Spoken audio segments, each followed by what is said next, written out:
Lahi foki ho eiki mo kai na ai ngai fra matala o ikai mo oni pe aloi o te ave aki holo i tau fonuani.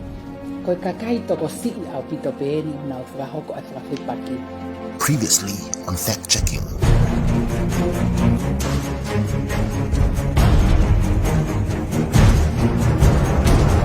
Mahalo ko fatoarai e tokolahi ano toto fatonton watu ngai fra matala hala tai mo oni moloi.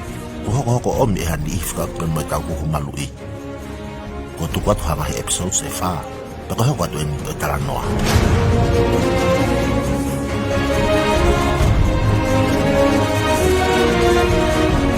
I atu site fito o September wanoa wataha.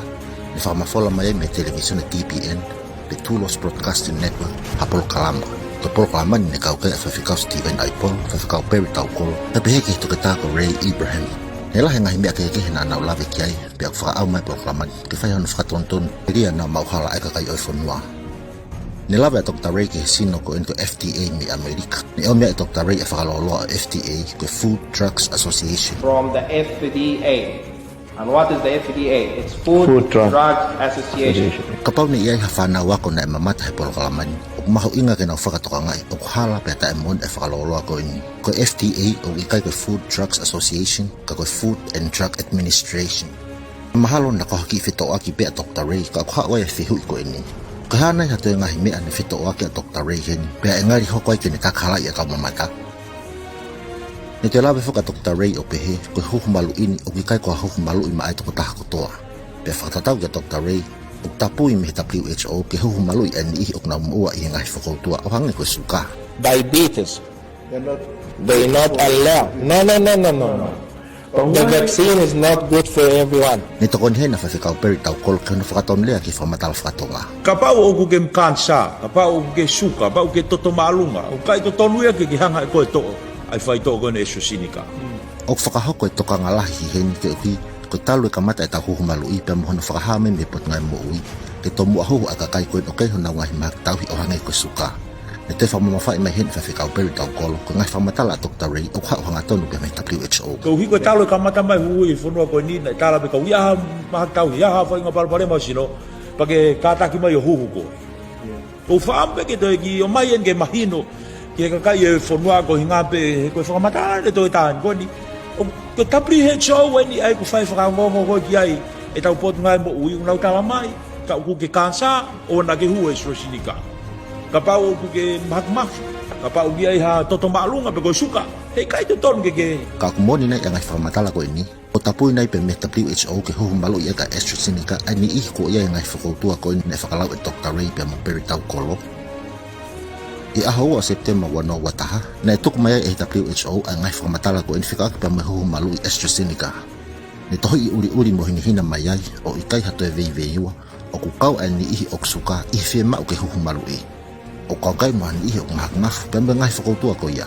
O whai ai whiwhiri, ke ta WHO whea koa o whai whakamatala mea a Dr. Ray pe mo Perry Taukolo. Ko toi mauhala na en a Dr. Ray o ni tak HALA'I a kakai o e whanua. Ko Toketa WHO ko a en na unga kia Perry Taukolo.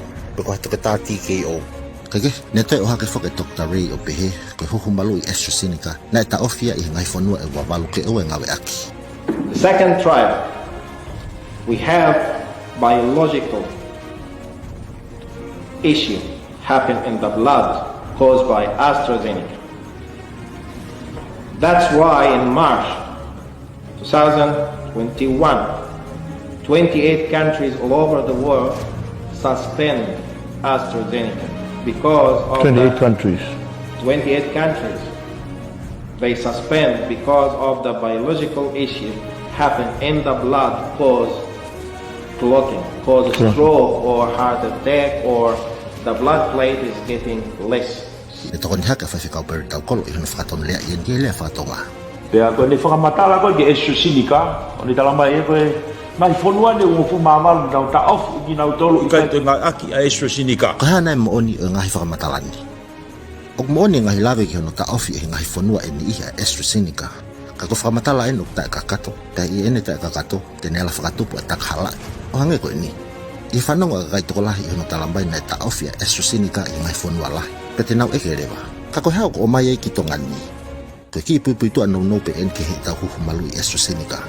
E aha wahi wa Januari wa no wataha ne ome haongongo me EMA pe European Medicine Agency ko whakata ai huhu MALU'I AstraZeneca ke ngawe aki i Europe. Pe kono whakata ko en i he tuunga ka Conditional Marketing Authorization. O kuhinga ia na sukahako pe ngahi tesi o au ki hatuunga ko tau ke whai mo ngawe aki koe uhi o FIEMA'U ha huhu MALU'I pe ilahi ang ahono lerei tene o mai. Kai he taim tatau o toe uhinga ia e kei hoko ano mui i ofi au pita KAKAI e whai hono huhu. Ne kamata ia ngahi whanualahi i Europe i hono ngawe aki huhu MALU'I AstraZeneca. Kane kai ke fufuolomi ai ko asi ihani ihi e palparema i honau toto o iloa ko blood clot. Whatatau ke ngahi ongo ko ne awen o whiunga mai toko 5 miliona i Europe ko huhu MALU'I. Ko toko tau noa me ai ne hoko ai e blood clot. Ko no whaavalisi ia ko toko tahakilu no mano no afi no ngeu no fit ko toa pene huhu MALU'I. Ne iai ki toko tahai ne ase blood clot. Ko whehu i rewa. E ta ofi nei aola lelei o huhu MALU'I me toko tahakilu no mano no afi no ngeu no ono ko hui ko hoko blood clot ki toko taha. E ta ofi nei aola lelei o huhu MALU'I me toko 5 miliona ko hui ko hoko a blood clot ki toko tau noa. Kage i whakapoto e kau taki o ngahi whanua i lupe na nauloto ke ki ta ofi whakataimi kai whai hono si ofi. I ahataha o maa aswa noa wataha ne tukmai he kau taha mui a maamani pe WHO a e na wongo ki ngai whanua i lope ko na ta ofi no ngawe ake huhu MALU'I AstraZeneca ke hui ka blood clot. Pane mahino ki WHO ko no ta ofi eni kai whai hono whakatotoloi. I ahataha no maa aswa noa wataha na te tukmai he WHO e whakamatala o pehe o ngāwe e nau komiti ki ai ki hono wakai. Pe i ahataha hiwa o maa aswa noa wataha na te tukmai he WHO a e ola ngāwe e nau komiti. Ni hawhanga tuku e komiti o kei maa o lunga nge pelelei e huhu MALU'I AstraZeneca i hono whakatau hoa ke huesia tamaki e blood clot ko hui o fuhaha mlofia. Kai ngatai ko ngahi huesia tamaki e hoko o kapau he kai ke huhu MALU'I. O tokolahi whake ni ihe pe nau ngahi tui whakalot o nau tala o whakate wolo ka e huhu MALU'I. Pe nau whakasio ha whahinga huesia e ala asi e huhu MALU'I ke nau whakairifia ia ke KAKAI ke ua huhu MALU'I. Pe i hange ko taha ngahi huesia ko e huhu MALU'I AstraZeneca ko blood clot. Niongo a e ni fuhaha mlofia ke asi. Pe talamai rewa he kautui whakalot ko ni ke ta ofi ai huhu MALU'I ke ria na hoko ki uesia ko ni niongo o ku haha mlofia. Ke tapu ang pemo kinau tolu ko whahinga siwe a KAKAI o kina utai tau kei ihe mo ui. O mahu inga ke whakatoka ngai o malawa ke uesia ki tau tau i ngai mea kehekehe i aha kotoa. Ko whakatata i mimi tau kotoa o hoko ai mate i halapure anga. Whatatau ke WHO o whafofua ke toko taha 0.3 miliona KAKAI i maamani o ku mate he tau kotoa i halapure anga. Ko hui ke tokolahi pehe whau ai mate i halapure anga i tau kotoa. O totona ke ta ofe hatoe whewhanunga aki i halapure anga. I ohe ka ki ho me alere i aho kotoa o malawa ke hoko hawhatamaki i halapure anga o morei ho MOUI. O totona ke ta ofi aho whewhanunga aki i halapure anga. Ka koe whahinga sio i a KAKAI tae tau kei i he MOUI te nau ta ofi a whewhanunga aki kotoa i halapure anga. Ko hui koe malawa ke morei ai MOUI. O ki kai te nau fua tau tau ai lerei mo e kovi. Pe au pepe mani ihi koe na kautui whakalot o nau kai la me ke ta ofi e huhu MALU'I. O ki kai te nau lawa ke fua tau tau e lelei e huhu MALU'I pe mo e kovi o i kai ke huhu MALU'I. I no siofi ak eni ha atamai maama mo tau ataina. E tau whakamuri tuku ai o ku uhinga lelei au pito e a whangatuku ne whakahako e komiti e WHO. I he tuku ke lelei whakalukufua e whakapotopoto anke hoko ate huhu MALU'I. Ke MALU'I e toko 5 miliona me tā mate a COVID tahaiwa he koe tahai ngai tau mua e huhu MALU'I ke ta ofi mate a KAKAI pe me COVID tahaiwa. Kai he taim tatau ke mate teu e kau Toketa ke tokonia e toko tau noa ke au e more e nau MOUI e blood clot me huhu MALU'I. Ko whaunga NGAUE ia e whakaputa. Aia, kono fua tau tau ene lelei e huhu MALU'I o whakatau hoa ia ke he mea e hoko kapau e ikai ke huhu MALU'I. Kapau e hoko ate huhu MALU'I ki hatoe toko 5 miliona fo'o e malawa ke MALU'I e MOUI e toko 5 miliona me he vailasi. Kai hi taim tatau o malawa ke te asmea e toko tau noa fo'o pe me blood clot me he huhu. Ko mea ia o malawa ke hoko. Ka o kapau e ikai ke huhu MALU'I ha toko 5 miliona fo'o kai mau kina tolu e COVID tahiwa. E malawa ke tokolahi api te blood clot me he vailasi. Ko e mea e nia ko os whakamooni i pia report mai e ngahi o ngongo. O tokolahi ange hoko ai blood clot i he vailasi. Well, a new UK study suggests COVID-19 patients face a much higher risk of developing blood clots than those vaccinated with AstraZeneca or Pfizer shots.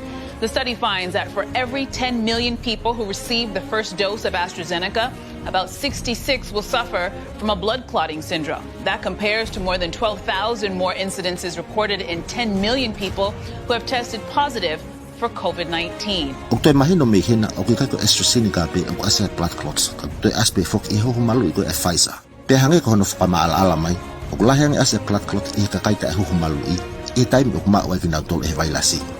Pe hange ko lawe nei tomo o atu ko whakamatala ta kakato nei Toketa pe mo FAIFEKAU.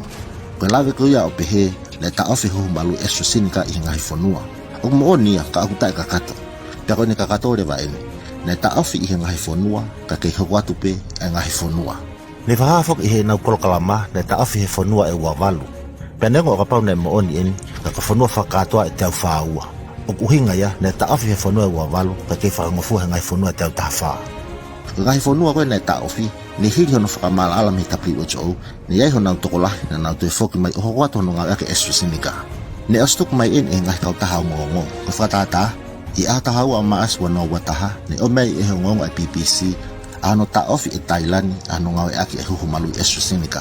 E aho tafa o sune wanoa wataha ni tuk mai ngongo CNN ai to hokwat Thailand HUHU MALU'I AstraZeneca. Aya o nau target ke HUHU MALU'I tiau miliona takayono taha miliona miyai ko AstraZeneca. Ko fito ko ni peki hono whamama ke kakai o fonua ke na whakatoka ngae. O kuiai ngahi uhinga lelei mo whakapotopoto o kukei teke maalohi ake tau HUHU MALU'I. Pe o kikai ko NP. Ka pau e ikai ke tau tokanga ke whakakato e tau HUHU MALU'I ke malu e fonua. E te tuai a ngai hono whakafoki mai ho tau kakai o kino si tuku whakaato e ngai fonua muri. O kulahi a ngai tawha ke whai hono whakatoka ngai hen. Pe hoko koa kiai hano lawe I he kahau. Kai pehe ki hono whakatonton a ngai whakamatala ta e mooni whika aku me tau HUHU MALU'I.